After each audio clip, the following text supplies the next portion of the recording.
Hello, Steve White, Steve White's 89. Well, with all the talk of Barbenheimer and another film that's been doing well, I want to talk about a couple of other films in their box office. Now, The Haunted Mansion. Haunted Mansion, I've never been to Disneyland. I haven't seen the ride, so it's a movie based on a ride. It's also a remake of a film based on that ride that was done in 2003 with Eddie Murphy, so it's like 20 years later. Now, that film actually made some money. It actually was successful. It wasn't a huge hit. It wasn't perceived as a huge hit because it had a lot of critical, negative reviews, but it actually did make a fair amount of money back in the day. It did cost a fair amount of money, but not a huge amount, so, it was okay. But I never saw it. I started watching it a couple of days ago. I've tried to watch it 2 nights in a row, like when I was going to bed, just sort of be the last film to watch for the evening, and I've kind of had to stop it and go to sleep. So I got about halfway through it, and it looks okay. I'm not sure I'm the audience. I'm more of a genuine horror fan, so the whole, scary, spooky family fun sort of movie where, like, there's ghosts walking around with, like, covered in blue special effects, mist and stuff. I don't know. I'm kind of enjoying it, but I don't know. Like, I haven't seen Casper. There's a bunch of films in that sort of vein, the sort of family-friendly, spooky sort of film. I haven't really watched them. I wasn't a big Disney fan when I was growing up, so I'm not really sure if I'm the target audience. But it's been called a bomb, and I guess it is.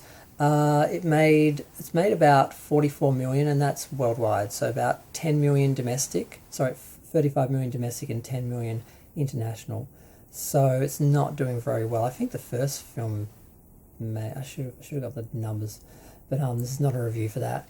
But obviously it did a lot better than that. And this film cost a lot more than that, so it's going to be a pretty big bomb. And I don't know if it's any good or not. I know Jamie Lee Curtis is in it playing the ghost in the crystal ball, and the costumes look amazing. The production looks amazing. I've heard some complimentary things about the film, but then some other issues with it, so I'm not sure if it's any good or not. But the other film I want to talk about was the new Turtles film.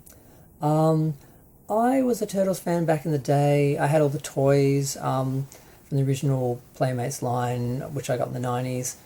I was kind of guilted into giving them to my niece when I got of a certain age, because apparently I wasn't supposed to have toys anymore, so I regretted that. I eventually went out and bought them all again, except I still don't have the foot trooper guy. I bought all the others. I bought the original 4 Turtles, Splinter and Shredder, who are in a box set in a party van box. Sort of, they all came in one box, literally a box set of toys. And then I got Krang separately, but I don't have the foot soldier. So the only one that I don't have that I had as a kid is the foot soldier, because I hated it. I didn't really like the figure. I bought him in another version. I'm probably going to buy the movie ones, because then also went out and bought these ones, because the ones from the 90s, I didn't realise they were really based on the comics. They weren't based on the cartoon series when you really look at them. And I bought these ones because they more resemble the ones in the cartoon, but they're a lot brighter than the ones that are actually in the cartoon. So the Ultimates are probably the most accurate ones, but they're the most expensive. And I was looking at other Playmates ones that are sort of resembling the cartoon ones, but not. Now the film, it's another animated version, so it's not a live action one. They did 2 live action ones with Megan Fox and some really scary looking turtles. And they did okay. They didn't do so well. And they've been going backwards and forwards between animation with films as well as the series and the live action films for a while. They did the 90s films.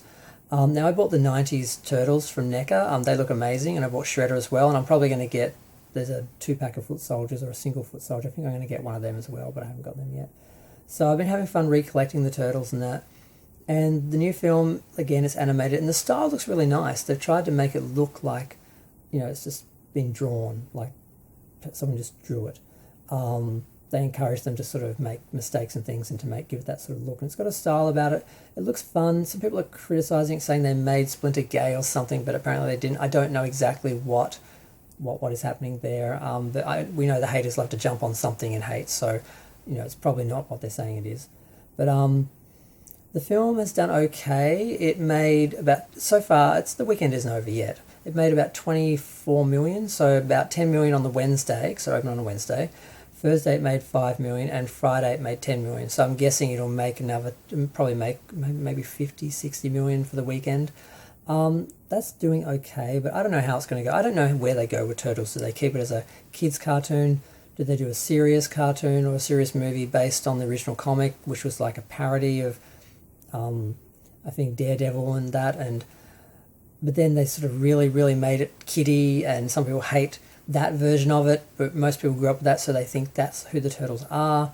So there's a whole conflict there, and it's kind of interesting. But I've been enjoying collecting them again, and I've gotten most of the cartoon series. I've gotten almost all the seasons of the 80s and 90s show and the 2003 show. But I'm going to go. Feel free to share, like, comments, subscribe. Let me know what you think. Thanks. Bye.